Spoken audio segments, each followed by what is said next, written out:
하겠습니다. 오늘 말씀은 신명기 24장 18절 한 절인데요. 24장 전체 내용을 한번 살펴보도록 할게요. 저 밈 떠난 거예요? 자, 신명기 24 왜요? 올라가요, 팔. 안 올라가는 거 아닌데? 자, 신명기 심해요. 자, 신명기 24장 18절 같이 한번 우리 읽어보도록 하겠습니다. 시작. 내 하나님 여호와께서 너를 거기서 속량하신 것을 기억하라. 이러므로 내가 내게 이 일을 행하라 명령하노라. 아멘. 우리 말씀 제목 같이 한번 읽어봅니다. 시작. 하나님의 밈이라는 제목으로 말씀 나누겠습니다. 이 밈이라는 단어 알아요? 밈이라는 게 이제 뭐 사진이나 SNS 보면 짧은 영상이나 계속 이제 복제해서 패러디해서 계속 나오는 거 돌아가는 거 그거 이제 밈이라고 하는데 여러분 사실 이 밈이라는 용어가 굉장히 옛날에 나온 거 알아요? 1970년도에 나왔던 용어예요. 이게 이 용어를 제일 먼저 사용한 사람이 누구냐면 무신론자인 리처드 도킨슨 들어봤어요? 이기적 유전자라는 책을 쓴 사람인데 알아요? 이렇게 잘 알아요?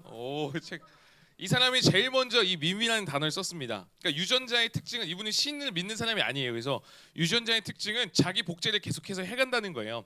사람은 그러니까 자기 같은 걸 계속 만들어내고 싶어 한다는 거죠. 모방하게 하고 싶어 하는 그런 욕구가 사람들에게 다 있다는 거예요. 그래서 이 밈이라는 단어는 모방이라는 뜻의 그리스어 미메시스 이거랑 유전자, 진을 섞어서 만든 용어가 바로 밈이라는 거예요. 그래서 이분이 제일 먼저 썼어요. 모방하는 거 그리고 모방하게 만들고 싶은 거 이게 인간의 본성이다라고 이분이 이제 책에서 얘기하는 거예요. 근데 이 리처드 도킨스는 무신론자니까 그건 그냥 유전자에게 있는 거라고 말하지만 여러분 성경에서는 이미 우리 가운데 모방하고 싶고 모방하게 만들고 싶은 욕구가 하나님이 이미 우리에게 그렇게 세팅을 했다라고 성경을 그렇게 말하고 있어요. 어디서 볼 수 있냐면 여러분 하나님이 사람을 만들 때 만들고 나서 뭐라고 하시죠?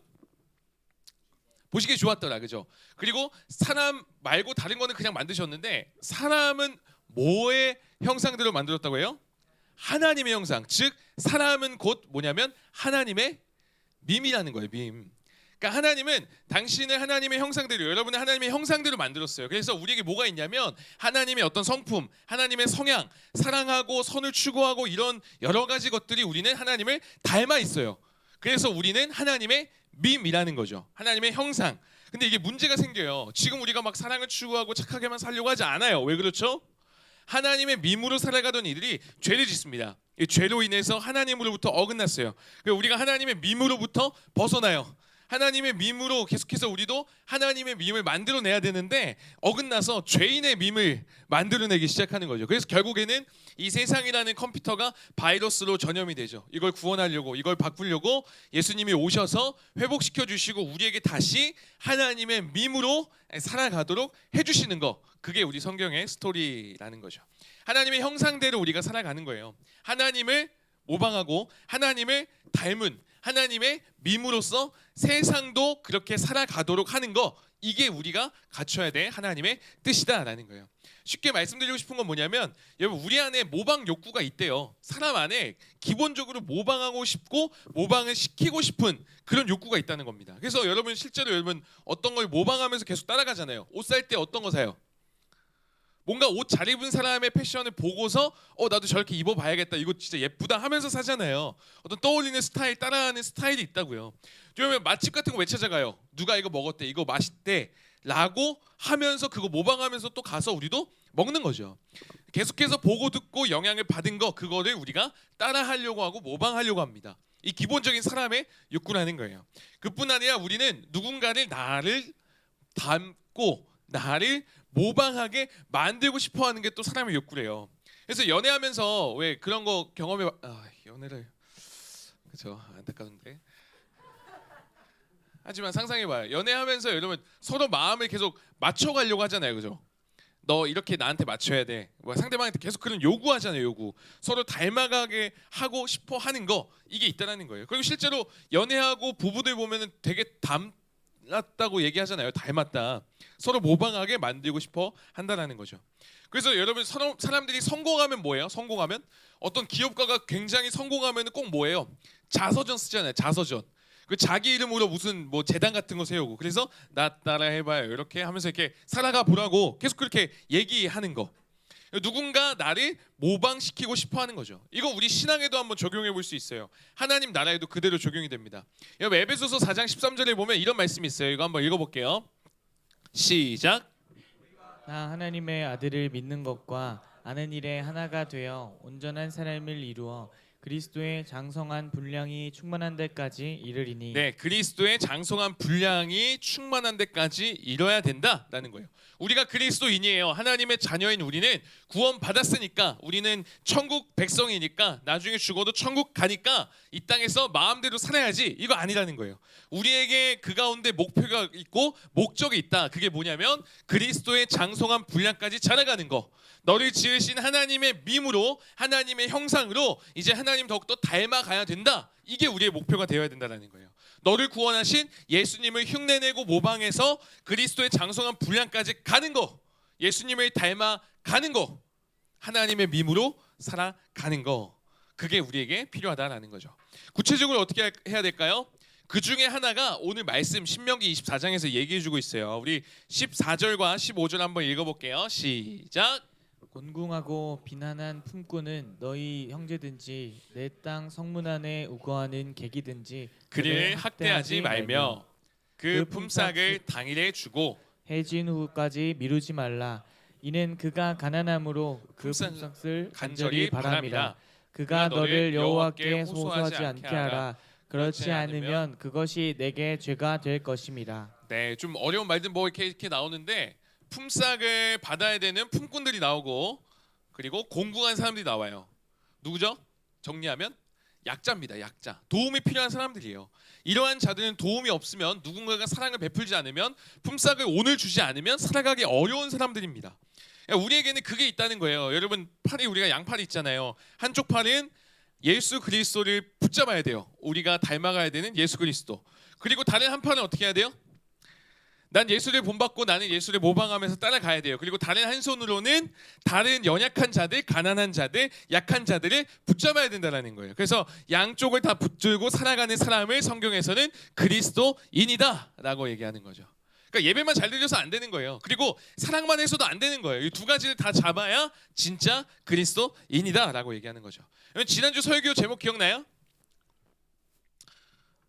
일십, 그죠? 일십하지 말라고 했잖아요. 내용도 기억나요? 일십하지 말자. 역시 에이스예요, 그죠? 일십하지 말자. 약한 자들, 부족한 자들 무시하지 말고 못 본 채 하지 말고 살아가는 것. 그게 그리스도인이라는 거예요. 우리가 그렇게 살아갈 때 못 본 채 하지 않고 두 손을 잡고 갈 때 예수님 닮아가는 거고 그게 정상적으로 만들어진 기능을 하는 우리의 모습이라는 거죠. 솔직히 우리가 지금 그렇게 살아가고 있나? 못 본 채 하지 않고 가고 있나? 한번 돌아볼 필요가 있어요. 근데 왜 우리가 그 사람들이 못 본 채 하지 않고 사랑해야 되냐면 우리도 나도 그 사랑을 받았기 때문에 여기까지 있는 거 인정하세요? 여러분 솔직히 가족들이 여러분 버렸으면 사랑하지 않았으면 여기 있기 쉽지 않잖아요. 그죠? 쉽지 않아요.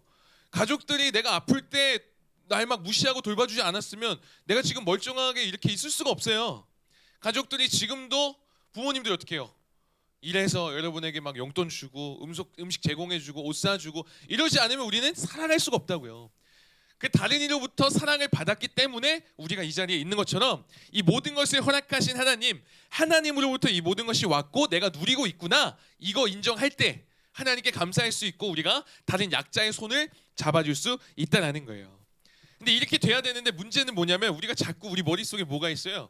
지우개가 있어요. 지우개가 영어 단어 외우면 까먹고 외우면 까먹고 말씀 들어도 까먹고 지난주 말씀 제목 지난주인데 그거 까먹고 막 계속 까먹어요. 우리가 쉽게 잊어버린다는 거예요. 내가 지금 얻은 것들, 내가 지금 누리고 있는 것들, 내가 지금 여기까지 이렇게 살아갈 수 있었던 것들, 내가 과거에 정말 어떤 존재였는지 다 까맣게 잊어버리고 그냥 내가 잘난 듯이 살아갈 때가 많다라는 거예요. 그러니까 하나님의 밈, 하나님의 형상이라는 것을 자꾸만 잊어버리고 내 마음대로 우리는 살아가게 된다는 거죠. 그래서 약한 자, 사랑이 필요한 자들이 있는데 자꾸만 못 본 채 하면서 간다라는 거예요. 여러분, 우리가 신앙생활하면서 이 이웃을 사랑하고 돌보는 거 진짜 잘 안 돼요. 그래서 우리 중에 다른 사람에게 손 내밀고 다른 이에게 사랑 전하는 거 어렵다라고 말하는 사람들 있을 거예요. 실제로 어렵죠. 쉽지 않아요. 뭐 그렇게 얘기할 수 있어요. 저는 성격이 그래서요. 못할 것 같아요. 저희 능력이 없어서요. 제 사랑이 부족해서요. 못한다고 하는데 이건 사실 여러분, 성경에서는 너가 능력이 없기 때문에 못하는 게 아니다. 무능력이 문제가 아니다. 성경에서 뭐라고 하냐면 무능력이 아니라 무관심이 문제다라고 얘기하는 거예요. 관심이 없다는 거죠. 그래서 18절에 이거 기억하면서 살아가라고 하면서 하나님이 명령하세요. 우리 18절도 한번 크게 한번 읽어볼게요. 시작. 너는 애굽에서 종되었던 일과 내 하나님 여호와께서 너를 거기서 속량하신 것을 기억하라. 이러므로 내가 내게 이 일을 행하라 명령하노라. 예, 이거 기억해야 된다는 거예요. 뭘 기억해야 돼요? 네가 어떤 존재인지, 네가 어떤 은혜를 받은 존재인지 기억하면 너가 다른 이들 사랑할 수 있다는 거예요. 하나님이 행하신 걸 알면 된다는 거예요. 본래 우리가 어떤 존재였어요? 죄로 인해 살아갈 수밖에 없는 종이었고 노예였고 끌려다니는 존재였는데 하나님이 우리 거기서부터 자유케 해주셨잖아요. 하나님이 거기서부터 우리를 해방시켜 주셨고 새로운 삶을 허락하셨잖아요. 이걸 우리가 기억하고 인정할 때 다른 이들을 사랑할 수 있다는 거예요. 그러니까 엄청 큰 사랑을 받았다라는 것을 인정하고 받아들여야 다른 이들을 사랑할 수 있다는 거예요. 그리고 이렇게 약속하세요. 하나님이 능력 주시고 놀라운 일들을 행하셨고 또 너가 그렇게 손 내밀 때 내가 그런 놀라운 일들을 행하겠다 얘기하시는데 자꾸 우리는 어떻게 한다고요? 아유, 전 능력이 없어요. 아, 저는 안 돼요. 문제는 뭐라고요? 무능력이 아니라 뭐가 문제다? 무관심이 문제다고. 무관심. 제가 하율이한테 심부름을 시켜요. 가서 교촌 치킨 가서 치킨 좀 받아와. 하율이가 얘기하는 거죠. 아빠, 전 돈이 없어요. 전 지금 용돈도 없고 용돈 모아서 준다 해도 그만큼 모으려면 몇 년이 걸려요. 그리고 제가 가면 사장님이 저를 무시할 거예요. 저 같은 꼬맹이한테는 치킨 안 줄 거예요. 제가 얘기하는 거죠. 걱정 마. 아빠가 치킨값 냈어. 받아만 와. 넌 가서 당당하게 아버지의 이름으로 제 김지웅 가져와. 이렇게 하면 된다고. 근데 우린 자꾸 뭐라고 해요? 능력 없다라고 얘기하잖아요. 근데 우리 무능력이 문제라고 생각하는데 그게 아니라는 거예요. 무관심이 문제라는 거예요. 관심 아예 안 갖는 거예요. 하나님은 그거 다 이루고 그런 힘을 주시고 그럴 것들 다 허락해 주시겠다 말씀하시는데 우리가 관심 갖지 않고 안 한다는 거죠. 여러분, 늘 만나던 친한 사람들, 그런 사람들을 사랑하고 관심 가지라는 말이 아니에요. 여기서 성경에 나오는 약자들, 여기서 품꾼들 나왔잖아요. 여기서 우리가 정말 사랑하고 손을 내밀어야 될 사람들은 누구냐면 예수님이 아니라면 사랑해 줄 필요가 없는 사람을 사랑해야 돼요. 예수님이 아니라면 내가 이 사람한테 시간을 내줄 필요가 없는 사람 있잖아요. 그런 생각 해본 적 있어요? 저는 그런 생각 해본 적 있어요. 어떤 생각이죠? 얘기 안 하고 지금 얘기하네. 저는 그런 생각 해본 적 있어요. 뭐냐면 내가 진짜 교회만 아니었으면 저 사람 쌩 같다 이런 거. 내가 진짜 교회 여러분 그런 적 없어요? 솔직히? 진짜 착하네. 내가 진짜 교회만 아니었으면 저 사람 진짜 막 이런 경우. 물론 목사님은 만나는 사람이 너무 많잖아요. 우리 교회 분들뿐만 아니라 방문하는 사람들, 뭐 지나가는 사람 엄청 많이 만나잖아요. 그러니까 그런 사람들 중에 내가 예수님만 안 믿었으면, 내가 지금 목사만 아니었으면, 내가 하나님 사랑만 아니었으면 저 사람 진짜 인간 취급도 안 했다 이런 사람도 있거든요. 근데 성경에서는 그런 사람들을 사랑해야 된다라고 얘기하는 거예요. 예수님이 아니라면 내가 이 사람한테 연락할 필요도 없는 사람, 예수님이 아니라면 이 사람 얼굴 보기도 싫은 그런 사람, 이런 사람을 사랑할 때 진짜 우리가 그리스도인으로 예수님 닮아 살아갈 수 있다는 거예요. 여러분, 고난 총량의 법칙이라는 게 있어요. 혹시 알아요? 고난 총량의 법칙? 이게 두 가지로 나뉘는데 제가 설명할 거는 두 번째인데 이런 거예요. 지금 우리 청소년 교회 안에 있잖아요. 여기 교회 안에 100이라는 고난의 총량이 있어요. 맥시멈 100이에요. 그럼 누군가 저는 고난을 1만 감당할래요. 그러면 나머지 99를 누군가 감당해야 되는 거예요. 근데 만약에 내가 100 감당할게. 그럼 나머지는 고난을 느낄 필요가 없는 거예요. 고난 총량의 법칙이라는 거죠. 다른 이들은 다 고난을 감당하지 않아도 괜찮은 거예요. 그러니까 마음껏 누리면 되는 거죠. 누군가가 고난을 100을 감당하면. 그죠? 근데 대부분 어떻게 해요? 고난을 주죠.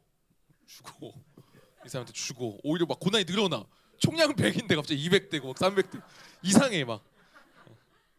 여러분 이 고난 총량보다 사실은 우리는 하나님의 은혜를 받았기 때문에 은혜의 총량이 더욱더 늘어나게 돼야 되는 거예요. 이게 정상이어야 되는 거예요. 누구를 통해서요? 누구를 통해서? 하나님의 밈, 하나님의 형상. 누구요? 우리요, 우리. 그렇게 사랑하면서 살아가자고 하는 저와 여러분을 통해서 이 은혜의 총량이 계속해서 늘어나서 많은 이들을 바꿔가야 된다는 거예요. 그리고 작은 것부터 할 때 내가 바뀌고 너가 바뀌고 이 세상이 바뀌게 되는 거죠. 여러분 이제 시험 기간 다가왔잖아요, 그죠? 시험 기간 되면 우리 카톡에서 뭐 해요, 선생님들이? 뭐 올려요? 뭐 올리죠? 혹시 카톡 단톡에서 본 적 있어요? 갑자기 랜덤 선물 막 하잖아요. 아 참여 안 해봤어요? 카톡 좀 봐주세요. 일십하지 말자. 솔직히 안 해도 되는데 선생님들 막 올려요. 여러분이 주려고. 그리고 그거 만약에 선생님이 당첨되잖아요. 랜덤이니까. 그럼 그 선생님이 또 어떻게 하냐면 또 다른 상품에서 또 올려요. 왜요? 왜? 자기가 받았으니까. 자기가 사랑을 받았으니까 누군가로부터 받았으니까 그걸 또 흘려보내면서 가는 거죠. 여러분 영화 아름다운 세상을 위하여라는 영화 본 적 있어요? 내용 알아요? 그러니까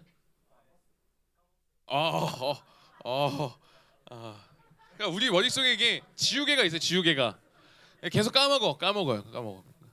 그래서 우리가 그걸 계속 들어야 돼요. 말씀도 듣고 계속 큐티하고 계속.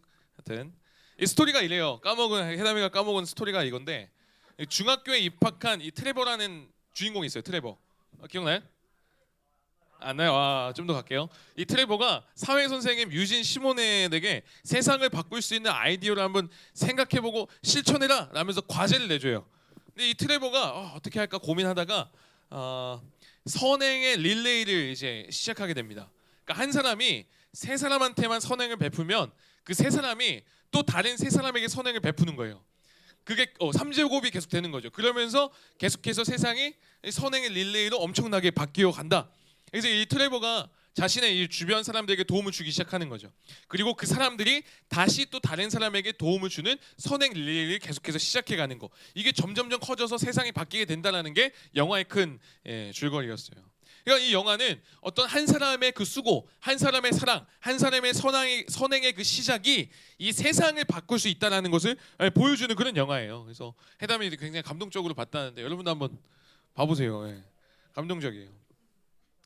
여러분 여기서는 선행은 꼭 막 내가 뭔가를 다 희생해서 뭐 돈을 막 이런 거 아니에요. 트레버가 여기서 영화 보면 트레버가 자신의 주변 사람들에게 실제로 물질적으로 도움을 주기도 하는데 그보다 더 중요한 거는 그들에게 따뜻한 말 한마디, 따뜻한 미소, 따뜻한 손길 이거 주는 거. 이 작은 선행으로부터 사람들의 삶을 바꾸었다는 거예요. 여러분 적용하면 어떤 거 할 수 있을까요? 어떤 거 할 수 있어요? 하나님의 사랑이 할 때 막 이러겠다. 웃으면서 벌려주면 선생님들 마음 바뀌잖아요. 그런 거 작은 거부터 하는 거예요. 작은 거부터. 다른 일을 사랑하고 선행을 해가는 거. 이게 필요하다라는 것을 얘기하고 있는 거죠. 그 작은 선행이 작은 것일지라도 세상을 바꿔갈 수 있는 힘으로 변화될 수 있다는 거예요. 실제로 이 3제곱으로 가는 게 굉장히 파급력이 있어요. 한 명이 3명, 3명이 또 3명 하면 몇이에요? 9, 9명이 또 3명 하면 어떻게 돼요? 27, 27명이 또 3명 하면 어떻게 돼요? 81, 81명이 또 3명 하면 어떻게 돼요? 243, 243이 또 3하면 어떻게 돼요? 729, 729가 또 3하면 어떻게 돼요? 2187, 2187이 또 3하면 어떻게 돼요? 6561. 여러분 내가 3명한테 했는데 갑자기 6,000명이 선행을 하는 6,000명의 사랑을 누리는 이렇게 나비 효과로 가게 된다는 거예요. 여러분의 작은 그 선행이요, 여러분의 그 작은 움직임이요, 여러분의 작은 그 사랑의 움직임이 세상을 바꿔갈 수 있다는 거예요. 실제로 이 영화에서만 나오는 이 모습이 실제로 이 사회 속에서 많이 대두되는 기사들이 있는데 옛날에도 있었고 최근 거 제가 찾아봤더니 2020년 4월에 미국 CNN 보도에 따르면 미네소타주에 데어리 퀸이라는 음식점이 있어요. 여기에 900대가 넘는 차량이 선행 릴레이를 계속 이어간 거예요. 900대가 넘는 차량이. 자신이 이제 주문을 하고 이제 계산하면서 뒤에 다른 사람 올 거 아니에요. 그대의 손님. 뒤에 사람 음식값을 지불한 거예요. 오. 근데 이게 거의 5일 동안 진행이 된 거죠. 그래서 실제로 이 데어리 퀸 음식 직원이 이걸 정리를 했어요. 정리했더니 첫날 참여 차량이 48대, 그리고 150대로 늘어나가고 275대 돌파했고, 그러니까 계속 선행이 이어진 거죠. 계속 다음 사람 거 계산해 준 거예요. 계속. 그리고 280번째 차량이 됐을 때 다음 날 이제 마감하고 다음 날 첫 손님을 위해서 10달러를 또 남기고 계속해서 이어진 거죠. 게다가 익명의 한 시민이요, 매장에 전화를 딱 걸어서 자기는 그냥 기부하겠다 해서 80달러 기부하고, 둘째 날에 소문을 들은 더 많은 차량들이 와서 결국에 900대까지 릴레이가 성공적으로 마쳤대요. 이 매장에서 정리를 해봤어요. 이 릴레이를 통해서 매출이 얼마 됐냐면 약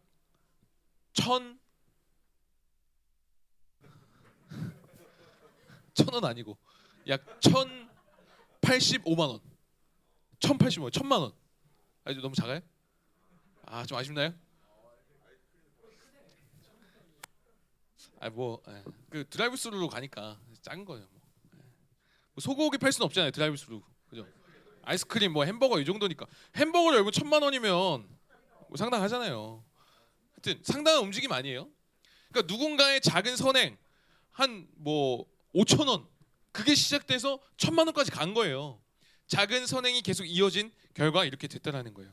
저는 우리 하나님의 하나님의 형상인 우리로 인해 이 사랑의 섬기는 선행의 나비 효과가 퍼져갔으면 좋겠어요.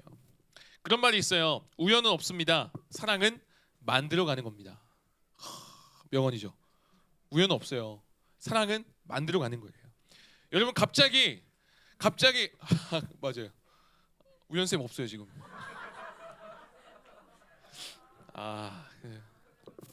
진짜 없네. 하필 없네요. 자, 사랑은 만들어가는 겁니다. 그러니까 갑자기 여러분 기도한다고 저 사람 갑자기 사랑해지지 않아요. 우연히 갑자기 되지 않는다고요. 만들어가는 거예요. 그 사랑을 만들어가는 저와 여러분, 그 시작이 여러분으로부터 시작되길 소망합니다. 우리 마지막으로 본문 19절 한번 읽어볼게요. 19절. 그게 여기서 이렇게 적용이 돼요. 좀 긴데 한번 읽어볼게요. 시작. 내가 밭에서 곡식을 벨 때에 그 한 뭇을 밭에 빚어버렸거든. 다시 가서 가져오지 말고 나그네와 고아와 과부를 위하여 남겨두라. 그리하면 내 하나님 여호와께서 내 손으로 하는 모든 일에 복을 내리시리라. 네, 이게 아까 얘기했던 선행의 릴레이 그 말이에요. 무슨 말이냐면 다음 사람에게 선행을 베풀고 사랑을 베풀던 릴레이처럼 여기 지금 곡식을 벨 때 다 못 뺐어요. 배다가 좀 남았어요. 그럼 그거 냅두라는 거예요. 다음 사람이 가져가게. 좀 어려운 사람이 가져갈 수 있도록 냅두라는 거예요. 다 움켜쥐려고 하지 말고 다른 이들을 위해 놓을 필요도 있다는 거예요. 섬길 필요 있다는 거예요. 그럴 때 너도 나도 모두가 살아나고 행복하게 살아갈 수 있다는 거죠. 우리는 이렇게 살아갈 존재로 지음 받았고 그렇게 하나님의 밈으로 살아가야 된다는 겁니다. 저와 여러분 축복의 통로예요. 축복의 통로. 이 모습이 어떤 모습이냐면 물레방아 알아요? 물레방아? 요즘 없어서 모르나요? 네? 에? 물레방아 이거 도는 거. 물 좀 차면 버려지고 돌고 버려지고 돌고, 그죠? 물레방아는 계속해서 자신의 물을 채우는데 끝내지 않아요. 계속 흘려보내요. 그래서 계속해서 도는 거죠. 모두가 물을 누릴 수 있도록. 나로 인해 그 축복이 사랑에 흘러가지 못한다면, 만약에 나한테만 고여 있어요. 다른 이들이 축복을 못 받아요. 그거 얼마나 슬퍼요. 다른 사람도 아니고 나 때문에 그렇다면. 택배 기다려봤어요? 택배 주문했는데 안 와. 근데 오늘 배송 거의 다 왔어요. 다 왔어. 근데 안 와. 택배 딴 데 갔어. 얼마나 속상해요. 나한테 와야 되는데. 근데 오늘 본문은요, 우리는 그냥 택배 그냥 천천히 받으면 되지 이 정도인데, 오늘 본문에서는 이 택배를 받지 못하면 죽는 사람들이라고요. 죽는 사람들. 그런 사람들에게 이 사랑을 흘려 보내야 된다는 거예요. 내가 잠깐 사랑하지 않으면, 내가 잠깐 선행 베풀지 않으면, 내가 섬기지 않으면 굉장히 큰 타격을 입는 사람들, 그게 오늘 나오는 품꾼들, 약자들이라는 거예요. 이런 이야기가 있어요. 하나님을 믿지 않는 어떤 무신론자가 하나님을 잘 믿는 어린아이를 찾아갑니다. 근데 거기가 좀 못 사는 동네였어요. 하나님을 믿고 살아가는 이 어린 아이가 있었는데 그 아이가 가난해서 신발도 없어요. 정말 힘겹게 살아요. 근데 막 열심히 기도하고 행복하게 지내는 거죠. 그때 무신론자 이 아저씨가 얘기하는 거예요. 야, 정말 하나님이 사랑하냐고. 하나님 사랑이시냐고. 그러면 너 지금 맨발로 다니는 거 하나님이 신발 보내주셔서 너 신발 신게 해줘야 되는 거 아니냐고. 맞지 않아요? 하나님 사랑이면? 근데 이 아이가 이렇게 얘기했어요. 뭐라고 얘기하냐면 하나님은 저에게 신발을 주실 거예요. 신발을 보내주실 거예요. 근데 전달해줄 사람을 아직 만나지 못했을 뿐이에요. 야, 여러분 우리가 누군가 사랑을 해줘야 되고 섬겨야 되는데 못 본 채하고 우리가 사랑하지 않게 되면 하나님의 밈으로 살아가지 않고 무관심으로 살아간다면 이 어린아이 평생 맨발로 다니게 되는 거죠. 그 신발을 전해야 될 사람이 나일 수 있다라고요. 여러분의 움직임을 통해서 많은 이들이 은혜와 사랑을 누리기를 소망합니다. 말씀 맺도록 할게요.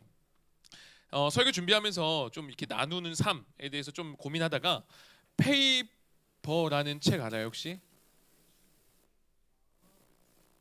이기적 유전자는 알고 그죠? 페이버라는 책인데 하형록 회장님이라는 한국 사람이 쓴 책이에요. 알겠어요. 모르죠? 이분이 미국에서 사업을 했는데 미국의 어떤 주차 타워를 만드는 회사인데 미국 계열에서 주차 타워에서는 1위예요. 이 기업이 이 회장님이 한인으로서 미국에서 보기 드물게 성공한 사람입니다. 사람들이 인정해주고 돈도 많이 벌고. 근데 어느 날 심장에 질병이 와요. 그리고 시한부 판정 받아요. 너무 안타깝지 않아요? 미국에서 성공했는데 1위인데 심장 이식을 받아야 된대요. 이분이 진짜 아이비리그 대학 나왔어요. 굉장히 좋은 대학교. 그죠? 우리는 지금 어디 갈까 막 고민하는데 이분이 다 골라간 거예요. 가장 좋은 학교 나오고 성공한 사람인데 가장 돈 많이 벌고 1위인데 죽어가는 거예요. 아무것도 할 수 있는 게 없어요. 근데 이분이 그때는 기독교인이 아니었는데 그때 이제 아팠을 때 성경을 보다가 마음을 다하고 뜻을 다하고 사랑하라. 이웃을 내 몸과 같이 사랑하라.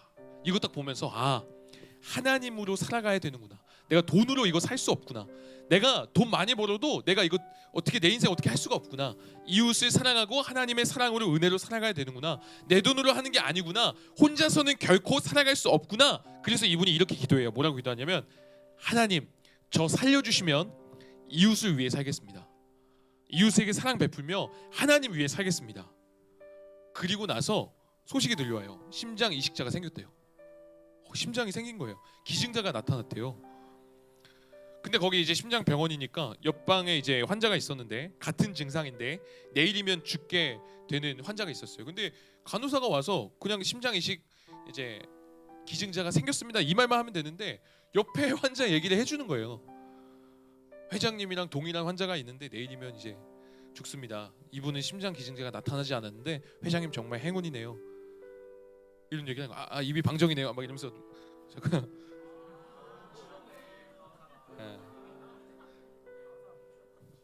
이거 뭐 달라는 건 아닙니다만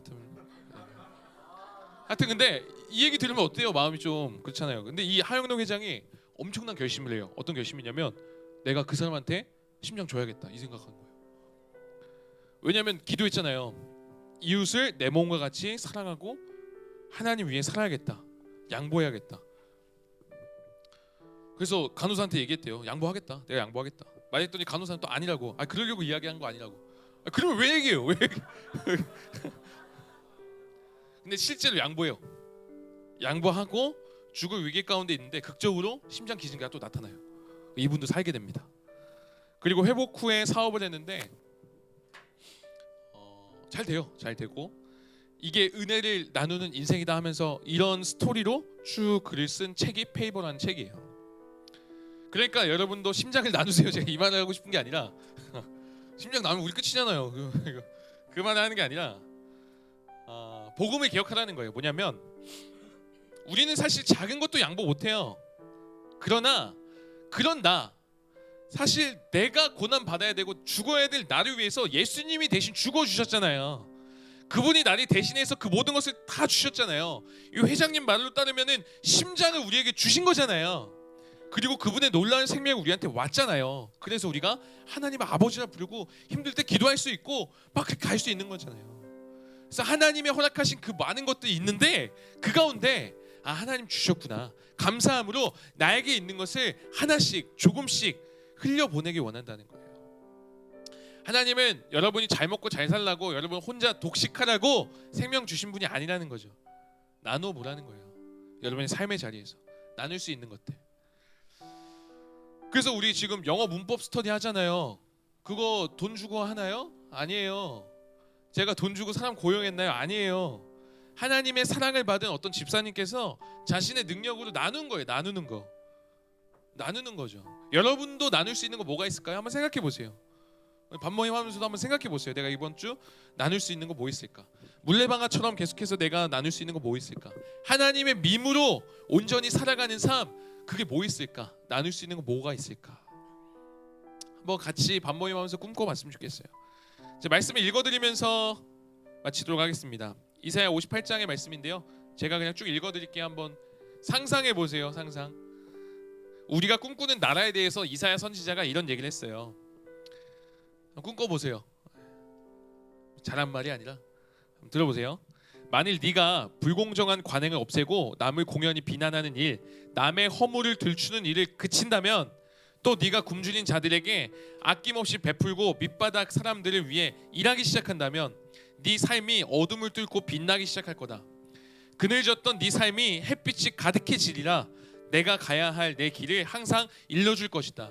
황량하기 그지없는 곳에서도 너희의 삶은 풍성할 것이며 내가 너의 근육을 강인하게, 너의 뼈를 튼튼하게 만들어줄 거다. 너는 물이 넉넉한 동산, 물이 마르지 않는 샘터 같을 거다. 너는 허물어졌던 삶의 조각들로 삶을 재건하고 과거에서 출발해 다시 기초를 세울 것이다. 너는 무엇이든지 수리해내는 자, 오래된 폐허를 복구하고 재건하고 쇄신하는 자, 세상을 다시 살만한 곳으로 만들어내는 자로 알려질 것이다. 어떤 자요? 세상을 다시 살만한 곳으로 만들어내는 자. 누구요? 저와 여러분이요. 누구요? 하나님의 밈, 하나님의 형상인 저와 여러분이요. 하나님 그거 말씀하시는 거예요. 내가 너를 그 통로를 사용하겠다. 세상을 살만한 곳으로 만들 자로 내가 너희를 사용하겠다. 우리 기도할 수 있어야 되죠. 하나님 저를 사용해 주세요. 하나님 저 사람을 사용해 주세요. 하나님은 우리 주머니가 아니라 통로로 만드셨어요. 그래서 나만 채우면 기쁘지 않는 게 우리의 본성입니다. 함께 해야 기뻐요. 함께 해야 기쁘다고요. 영화 혼자 보면 기뻐요? 혼자 카페 가면 기뻐요? 혼자 맛집, 혼자 무한리필집 갈 수 있어요? 혼자 가면 기쁘지 않다고요. 함께 할 때 기쁘다고요. 물레방아 인생, 하나님의 밈으로 살아가는 인생, 비워내고 그래도 채워주시는 하나님의 은혜로 살아가는 우리 모두가 되길 소망합니다. 우리 공동기도문 같이 읽고 우리 찬양하며 기도하겠습니다. 공동기도문 같이 읽으면서 기도하겠습니다. 시작. 하나님의 밈, 하나님의 형상으로 살아가는 것이 지어진 목적대로 살아가는 것임을 믿습니다. 한 손으로는 예수 그리스도를 붙잡고 다른 손으로 약한 자, 사랑이 필요한 자들을 잡을 수 있는 진정한 그리스도인의 삶이 되게 해주세요. 축복의 통로로서 영적인 물레방아로 살아가서 나를 통해 사랑이 흘러가게 하시고 세상이 하나님의 사랑으로 변화될 수 있도록 사용해 주시옵소서. 예수님의 이름으로 기도드립니다. 아멘.